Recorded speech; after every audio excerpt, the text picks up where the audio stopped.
안녕하세요. 차다은 변호사입니다. 최근에 제가 전화 상담했던 게 생각이 나서 그걸 말씀을 드리려고 해요.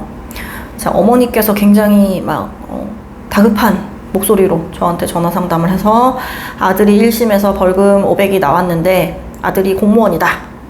그래서 이거를 어떻게 쓰면 좋겠냐고 저한테 문의를 하시더라고요. 그래서 제가 항소를 하세요 라고 얘기를 했고, 피해자랑 합의가 안 된 상태였거든요. 그래서 합의를 하세요. 근데 굉장히 경미한 건인가 봅니다 라고 얘기를 했더니 사실관계에 대해서 저한테 조금 알려주셨고, 그래서 합의를 해라, 항소심이라는 기회가 한 번이 남았는데 왜 안 하냐 라고 말씀을 드렸어요. 형사사건이 진행이 어떻게 되죠? 수사 단계가 있고 재판으로 넘어가면 1심, 2심, 3심이 있어요. 우리나라는 3심제잖아요. 근데 그 3심이라는 게 대법원에서 하는 건데, 대법원은 사실관계에 대해서 다투는 게 아니라 법리적으로 문제가 있는지만 다툰단 말이에요. 판사가 적용했던 법리가 잘못됐다거나 아니면은 그때 적용했던 법이 위헌이 돼서 없어졌다거나 이런 게 아니면 대법원에서 바뀌지 않는다. 아주 중범죄이거나 그런 게 아닌 이상. 기본적으로 일반적인 성범죄에서는 3심에서 달라질 일은 제가 봤을 땐 거의 없어요. 오히려 최근에 대법원의 추세는 무죄였던 게 대법원에서 유죄로 파기되는 경우가 있으면 있었지, 여태까지 다 유죄였는데 대법원에서 무죄되는 경우는 정말 찾아보기가 어려워졌다.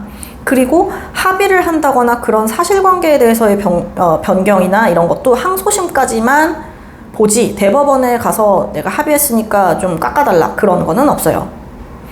자, 그러니까 결국은 1심, 그 다음 2심 밖에 없는 거죠. 내가 합의를 해서 선처를 받거나 아니면 이 건에 대해서 다시 한번 나 좀 억울하다 이렇게 다퉈볼 만한 거는 벌금형인 경우에 특히 대법원은 아예 상고 이유도 아닙니다. 그렇기 때문에 항소심이라는 단 한 번의 기회만 남은 거예요. 그래서 제가 어머님한테 얘기했죠. 500만 원 벌금 차라리 내는 게 낫지, 내가 변호사 선임하는 게 비등비등 할 테니까 비용이, 내가 그 비용 아껴서 그냥 벌금 내야지 라고 생각하신다면은 그냥 안 하시는 게 맞다. 근데 굉장히 억울한 상황이고, 특히 피고인이 공무원인 상황이라면 분명히 징계 처분이 날 것이고, 특히 성범죄 관련된 비위의 경우에는 표창 감경이나 이런 것도 안 되고 여러 가지 굉장히 과중한 징계가 예상이 된단 말이에요. 그렇기 때문에 이런 부분까지 다 고려를 하신다면 그게 500만 원이 지금 중요한 게 아니라 최대한 항소심이라는 기회를 한번 얻어서 평생 그게 낙인으로 남아있을 수 있으니까 변호사 선임하셔가지고 다퉈보셔라 라고 제가 말씀을 드렸어요. 그랬더니 그분이 또 하시는 말씀이 여자애가 전혀 합의해줄 생각은 없는데 민사소송을 제기해서 나한테 수천만 원의 우리 아들한테 수천만 원의 손해배상을 청구했다 얘기를 하시는 거예요. 그래서 그런 경우라면은 일단 항소심에서 최대한 합의를 하겠다고 액션을 취하고, 그 사람이 민사소송을 제기한 거 이상을 준다면 사실 상대방이 합의를 안 할 이유는 없거든요. 왜냐하면 상대방의 의사표시는 명확해요.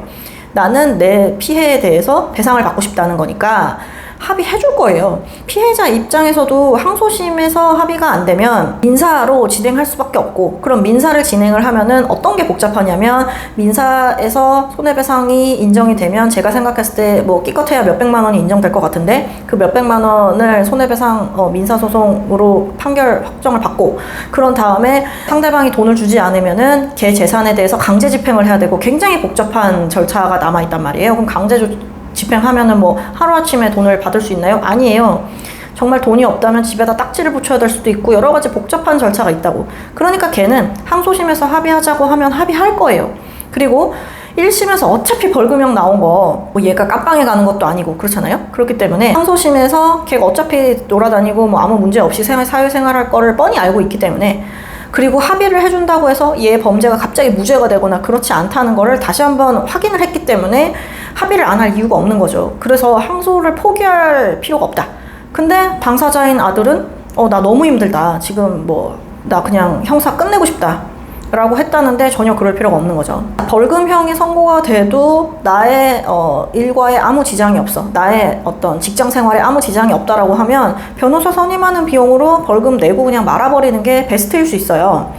왜냐면 검사가 항소한 건도 아니니까. 그런데 지금 공무원이기 때문에 앞으로 징계건에도 당연히 형사사건에 대한 최종 확정된 판결을 보게 될 것이고, 그리고 피해자와 금전적인 배상 문제까지 얽혀있는 이런 상황이라면 당연히 변호사를 선임을 해서 민사도 해결을 하고 합의를 해서 제가 봤을 땐 선고유예까지도 가능한 사안이었거든요. 그분이 아무런 뭐 전과가 없고 추행이 굉장히 경미했어요. 그렇기 때문에 고의라고 보기도 조금 어려운 약간 좀 애매한 상황이었었기 때문에 그런 경우라면은 형사에서 항소심에서 합의를 어쨌든 하고 그런 다음에 선고유예를 목표로 해서 선고유예를 받는다면 징계권도 굉장히 경하게 나올 수밖에 없고 그리고 민사권도 한 번에 소취하를 해버릴 거기 때문에 끝나게 되는 상황인데 단순히 오늘 내가 멘탈이 나가서 힘들어 나 형사사건 피고인으로 재판당하고 출석하고 뭔가 다시 한번 선고라는 그 절차를 겪는 게 너무 힘들어 라고 해서 내팽겨치면은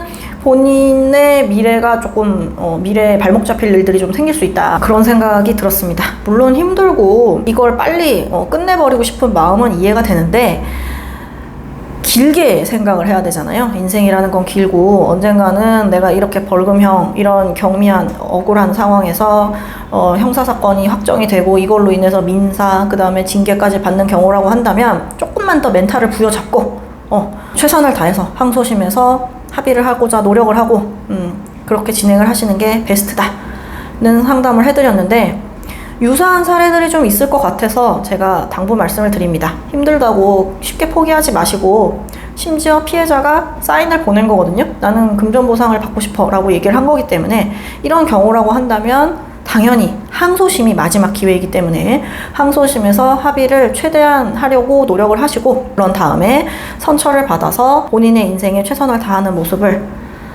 태도를 취하자는 말씀을 드리고 싶습니다. 제가 말씀드렸다시피 항소심에서 보통 합의를 하거든요. 그렇기 때문에 항소심까지 포기하지 마시고 최대한 피해자와 합의할 수 있도록 노력을 하셔라는 말씀 다시 한번 드리겠습니다.